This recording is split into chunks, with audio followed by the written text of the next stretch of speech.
Ndugu zangu, tumetaka tuseme kidogo, lakini elimu zimekwisha pita. Vijana wamesema mambo mengi ambayo yanahusiana na elimu. Sisi ni kama kulifunga jambo tu, lakini vijana wameeleza hukumu mbalimbali, vijana wameeleza.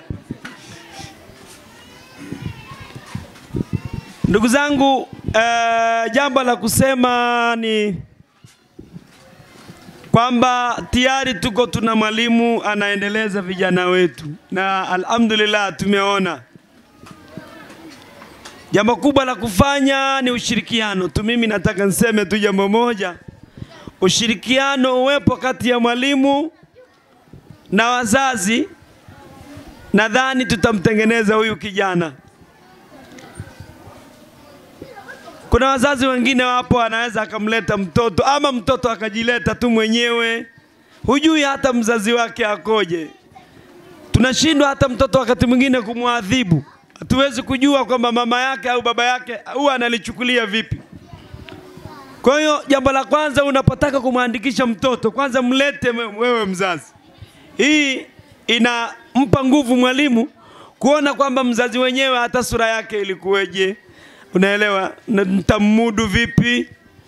Lakini mtoto anajileta mwenyewe, mwisho kuondoka ataondoka mwenyewe. Kwa hiyo mwalimu anashindwa hata kumwadhibu. Kwa jambo la kwanza, wazazi hawapeleki watoto wao madarasa kwenda kumkabidhi mtoto. Kuna baraka kubwa sana. Alafu mwisho siku unachukua mawasiliano ya mwalimu. Mtoto hajafika chuo, mwalimu anakufahamisha. Mtoto wengine wanaishia njiani.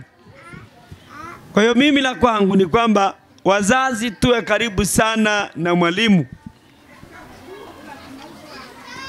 Lakini jambo la pili, wazazi kuwavumilia walimu. Wazazi wengine hawavumilii walimu. Mwalimu ana tabia na wewe mzazi una tabia.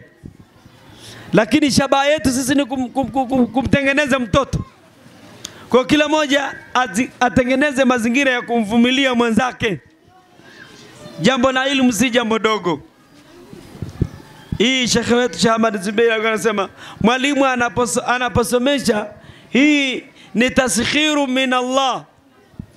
Kwanza mtu anaposomesha ni mtu ambaye ameamua maisha yake yawe hapo.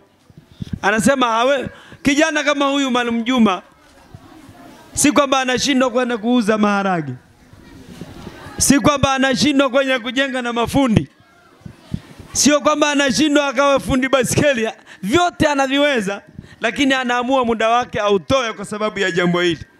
Sasa sisi wazazi lazima tuone kwamba huyu ni mtu anatusimamia watoto wetu, ni mtu anafundisha watoto wetu, na yeye anaishije. Malasafa shadid, leo wazazi, baadhi ya wazazi ni mtihani. Hawataki maendeleo ya mwalimu. Hataki mwalimu awe hata na baisikeli. Hataki mwalimu awe hata na pikipiki. Ukiwa na pikipiki ni nongwa. Sasa tutafika wapi?